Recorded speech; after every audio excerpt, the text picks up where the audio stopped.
I consider the Trump administration a danger to the world that will disappear in 2020. What if I told you that Bill Gates, Greta Thunberg, Al Gore, George Soros, Prince Charles, and Cardinal Turkson were meeting in the mountains to plot a global new order to be established on the back of the COVID pandemic? An outrageous movie plot? Or is it absolutely true? Donald Trump and the Davos connection, tonight from the editor's desk.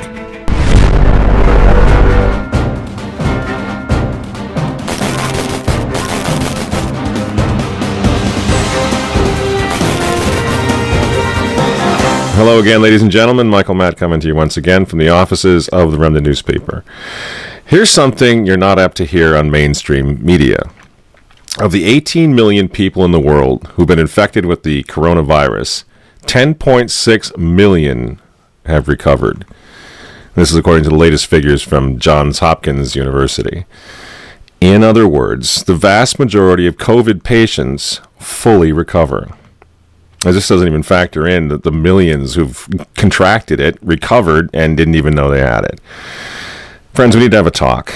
I mean, let's be really clear right from the outset. COVID-19 is not a hoax, okay? Worldwide, over 650,000 people, mostly elderly, have succumbed to it. This is not a hoax. Even with skewed death reporting, which we know is going on all over the place, this is a very serious virus. But so was the H1N1, the swine flu of 2009, which claimed the lives of 500,000 people. So was the Hong Kong flu of 1968, which claimed the lives of up to 4 million people. Flu is a nasty business. Now, do you remember these previous epidemics, pandemics? Probably not. Why? Because the media didn't freak us out over those. The country wasn't shut down. Healthy people were not quarantined. Schools weren't closed. Church services weren't canceled. Why not? Because COVID is a thoroughly politicized virus.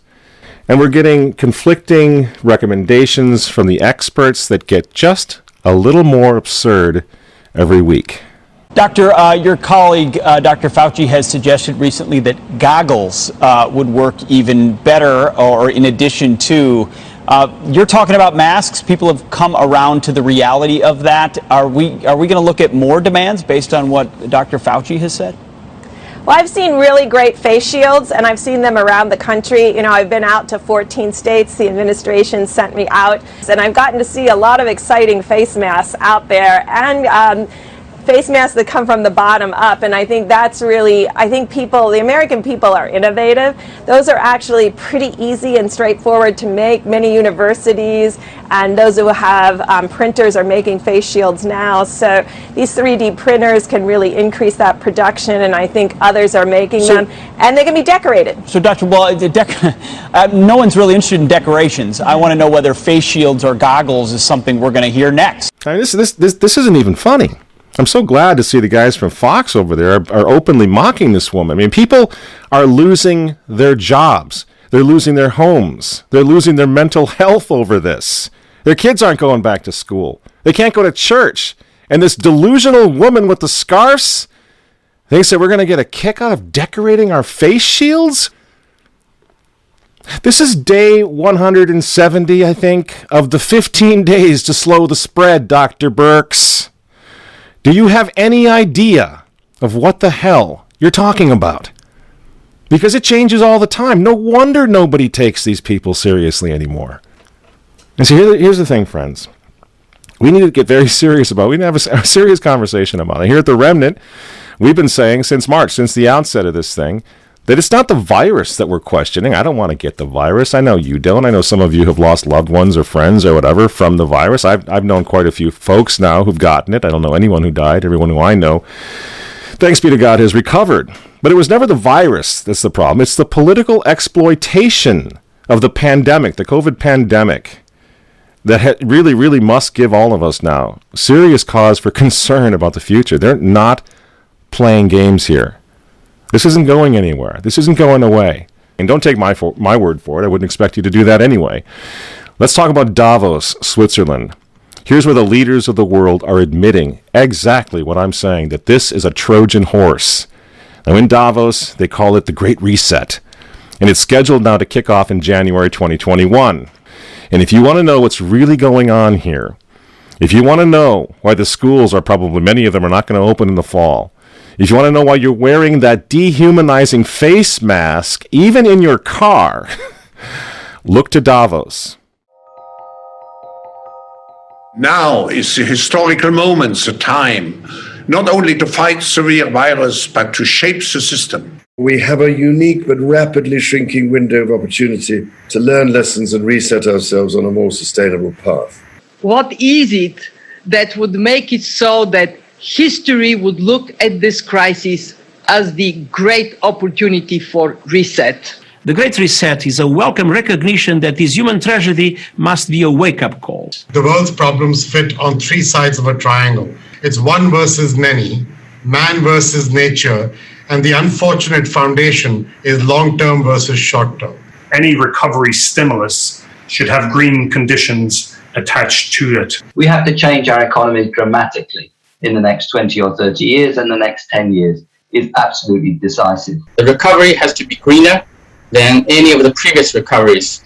And then we need to couple that with new initiatives to equip more people with the digital skills they'll need. We have to live up to the expectations which we have created, and we will do so. On June 2nd, 2020, just a couple months ago, the founder now of the World Economic Forum in Davos, Klaus Schwab, wrote an article on their website in which he just comes right out with it. He says that COVID pandemic represents a, quote, rare but narrow window of opportunity to reflect, reimagine, and reset our world, end quote. Those aren't my words. Those are his words. The world must act jointly and swiftly, says Mr. Schwab, to, quote, revamp all aspects of our societies and economies, from education to social contracts and working conditions. Every country, from the United States to China, must participate, and every industry, from oil and gas to tech, must be transformed, end quote. And Mr. Schwab comes right out and admits that he can't do this without, you guessed it, Bill Gates.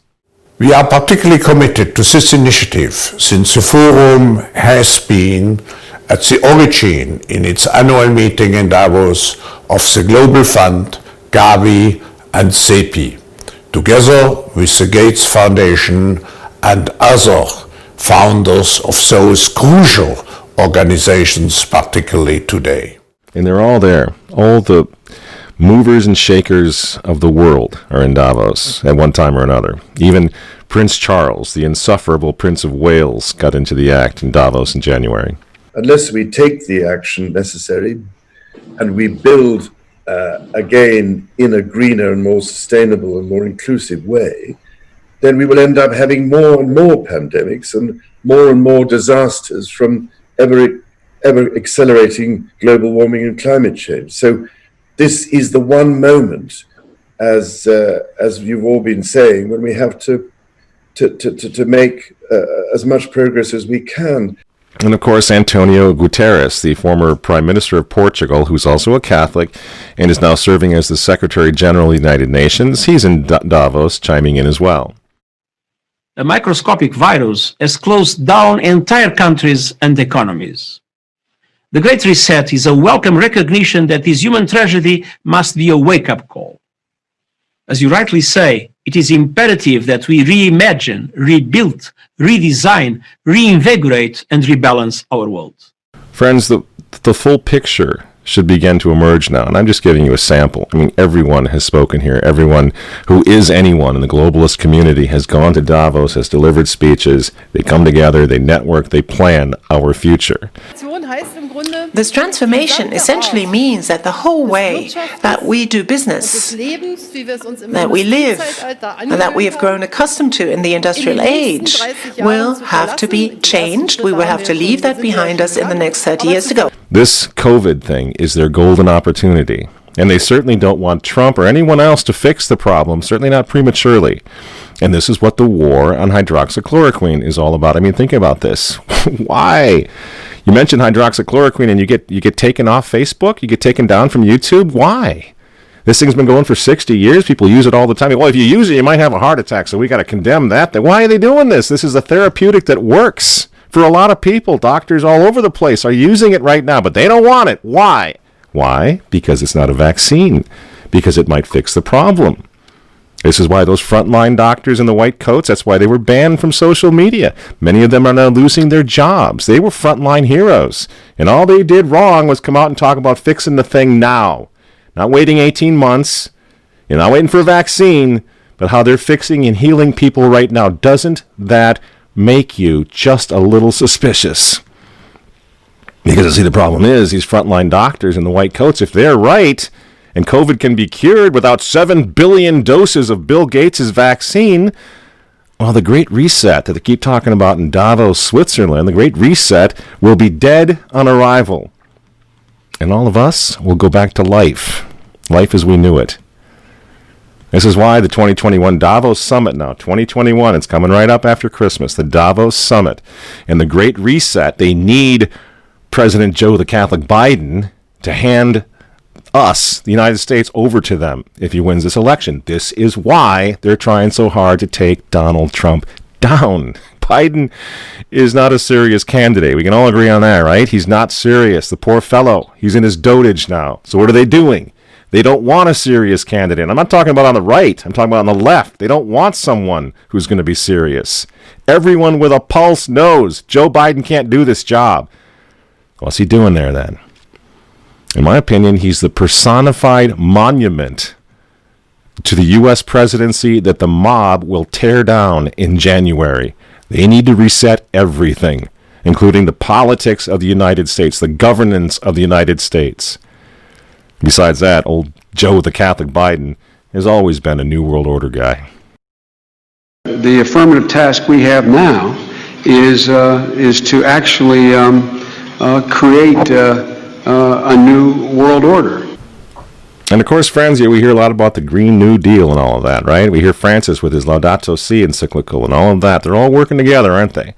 The Davos 2021 Summit works closely with something called Climate Reality Project. And guess who runs that? The respected trustee of the World Economic Forum, Albert Gore. This crisis, the climate crisis, is way worse than people generally realize. Way worse. It is getting worse still way faster than people realize. The burden to act that is on the shoulders of the generation of people alive today is a challenge to our moral imagination. But this is Thermopylae. This is Agincourt. This is the Battle of the Bulge. This is Dunkirk. This is 9/11. We have to rise to this occasion. I can't believe this guy is still knocking around. It's unbelievable. It's like a spoof, isn't it? It's Al again. I mean, and it's the same. And Davos brings them all in, all the ghouls from the globalist swamp. Our house is still on fire. Your inaction is fueling the flames by the hour. And we are telling you to act as if you loved your children above all else. And of course, drum roll please, Davos, Switzerland has its elder statesman, George Soros. George Soros's dinner at Davos is a bit of an institution at this event. He usually comes out with strong criticism of something that he feels is troubling for the state of the world. He didn't hold back either when talking about the US president, saying that he was describing him as a con man, an ultimate narcissist. Even the fate of the world could be at stake in 2020 and the years to come as well, perhaps referencing there the upcoming, of course, election in the United States too. So George Soros really, using his platform here at Davos to speak to those, rich and famous who come to the World Economic Forum. We know that he's, in the past, has been a major donor to the Democratic Party in the United States. He didn't say anything about which candidate he might be supporting in the Democratic primary, but certainly no holding back on his criticism of President Trump. So what's this all about? I think you know. I think we all sort of in our hearts, we kind of realize what's going on here. This is not about COVID anymore. This is about a reset of everything. And the United States of America is in the way right now of all of it. So they are destabilizing our entire country. The Great Reset, then, politically, economically, it wants to implement massive socialist programs and, of course, global climate change along the lines of the Green New Deal. The regulation is going to be unbelievable, and no country will be allowed to opt out of this. Why? Well, if an individual country opts out of the Great Reset, they're going to be endangering the whole world community, the whole world, through future pandemics that will be caused by climate change, Al Gore says, and overpopulation, says Bill Gates. You see how it works? No country will be allowed to opt out. This is what we're facing in November. And if you think the Catholic Church is going to protect you from what's coming from this globalist takeover nightmare, think again. We've been through all this before, leaving aside Pachamama, and leaving aside Laudato Si, which is the encyclical of the globalists. It's the encyclical of the United Nations. I'm sure that we have all read this magnificent encyclical that His Holiness Pope Francis has blessed us with. It's the encyclical of AOC. It's the encyclical of the Green New Deal. Leaving that aside, Francis has already announced the global economic reset of his own last year. I don't know what makes this man think that he's an economist. I don't know where he learned all of this down in Argentina, but he's an amazing guy. He knows everything but theology. Ever notice that? He already announced his coming global economic reset. He calls it, in his humility, the economy Francesco. The economy of Francis. Remember? We showed you a bit of this. I'll show you a little more here. I will come for the economy of Francesco because we need a new economy, a new vision, and the teachings of Pope Francis in Laudato Si and in other teachings help to give us the pathway to a better world. Isn't that something? Now, this was announced last year, mid-2019. It's almost as if Francis knew that the COVID pandemic and the resulting economic collapse were coming. I wonder how he knew that. Isn't that weird? That he was already calling for an economic reset? Well, poor Francis, he couldn't make it out to Davos back in January when the big party happened. But he did send his representative, the globalist cardinal, Peter Turkson, in his place. Ladies and gentlemen, I'm pleased to welcome His Eminence Cardinal Turkson, Prefect of the Dicastery for Promoting Integral Human Development of the Vatican City-State, with a special message from His Holiness Pope Francis. Your Eminence, it is a pleasure to welcome you back to Davos. The stage is yours. This is to Professor Klaus Schwab, Executive Chairman of the World Economic Forum. As the World Economic Forum celebrates its 50th anniversary, I send greetings and prayerful good wishes to all taking part in this year's gathering. Everyone's in on the Great Reset. Well, almost everyone. There's one guy who's got the power to do something to stop it, and you know exactly where I'm going. And they made a mistake. They tried to get Trump on their side, so they invited Donald Trump to Davos, I think a couple of times. But in January, when Donald Trump, I think, really began to see the beast that he was up against, he went to Davos, to the World Economic Forum, and he stuck a mega finger in their eye. We're committed to conserving the majesty of God's creation and the natural beauty of our world. But to embrace the possibilities of tomorrow, we must reject the perennial prophets of doom and their predictions of the apocalypse. These alarmists always demand the same thing: absolute power to dominate, transform, and control every aspect of our lives. We will never let radical socialists destroy our economy, wreck our country. 2 days after Donald Trump gave that speech, the 89-year-old leftist weirdo billionaire George Soros made an emergency intervention where, at Davos, once again, warning that the U.S. 2020 election will determine the, quote, fate of the whole world. Now, in the context of Davos, take a look at this one more time. This is a month after Donald Trump addressed Davos and stuck the MAGA finger in their face. Here's what Francis, the Vatican, and Jeffrey Sachs had to say in response. And it is a dangerous country right now. It will be absolutely dangerous if Trump wins re-election. Trump wins re-election. Trump wins re-election. Francis invited this guy to the Amazon Synod as an honored guest and advisor. He's also Bernie Sanders' advisor. What's he doing in the Vatican? Why is this guy who's a promoter for socialist, out and out socialist, Bernie Sanders, what's he doing advising the Pope? Why does he have entree to the Vatican, friends? Sachs supports abortion and contraception, but that's not a problem for the Vatican. For the Vatican, for Pope Francis, and for his friends at the UN, Donald Trump is the problem, obviously, friends. Clearly, I consider the Trump administration a danger to the world, but I regard it as a purely temporary phenomenon that will disappear in 2020. Do you get it? Do you see why there's so much hate for Trump? Because with all of his faults, again, he's the capitalist. He's not the globalist. He never will be one of them, which is why he pulled the United States out of the Paris Climate Agreement. Donald Trump pulled the United States out of the World Health Organization. That's Bill Gates and company. And now he's threatening to pull the United States out of the World Trade Organization. People say, yeah, well, Donald Trump got married twice. He's a bad guy. Really?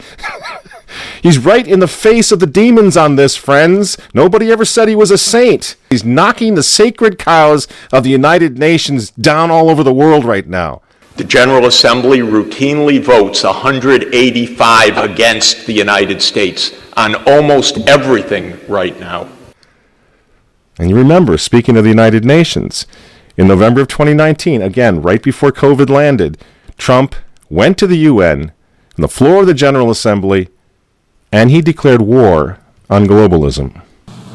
Wise leaders always put the good of their own people and their own country first. The future does not belong to globalists. The future belongs to patriots. And shortly after the speech at the UN, Donald Trump delivered, what do you think happened? The coronavirus was unleashed on the world, and Trump's booming U.S. economy went on life support. Do you think that was an accident? So when they tell all of us to stay home, wear your mask so grandma doesn't get sick, please understand what's really going on here. They don't care about your grandmother. They don't care about old people, these people. They don't care about babies. They want them aborted so that they can save the common home. Abort babies, millions of them all over the world. They don't care about babies. They don't care about old people. In fact, if you want to save your grandma, tell the globalists to stay the hell away from her. Remember how some of them, like Cuomo and characters like this, were running COVID recovering patients through nursing homes? That's how much they care about grandma. And the name of the game now is to bring the United States economy to its knees, get it out of the way, so that everyone will want the Great Reset. Make the new normal so intolerably abnormal that even you and I, maybe, at some point in the near future, will be begging for the vaccines because we'll be driven crazy by that point. Begging for whatever else is going to keep us safe according to our jailers and our handlers and our zookeepers. You see? That's what they want. That's why they keep using this term, new normal. You know what we do to fight back? Go to work. Go back to school. If you're healthy, take off the mask. And for heaven's sake, go back to church and pray that Trump wins in November. That's what the reset was on. That's what the Russia hoax was all about. That's what the impeachment hoax was all about. Don't you see? For 4 years, they've been trying to stop this man because if he strengthens America, if he makes it great again, if he brings the economy back again, the reset won't happen. The New World Order is going to be set way back. Who knows when they're going to have another COVID opportunity like this one again, and they know it. So ask yourselves why they hate this man. These folks, these men, they hate God. They hate the unborn. They hate the traditional family. They hate you.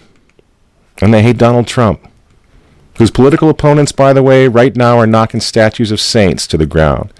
They're beating up cops, and they're burning flags. You say you don't like Trump. I'm sorry, friends, but who cares? That doesn't really matter anymore. what you think of Trump's personality or his tweets. Look at the big picture. The choice is simple, friends. Stand with America right now, or fall with the New World Order in the not-so-distant future. There's no other choice.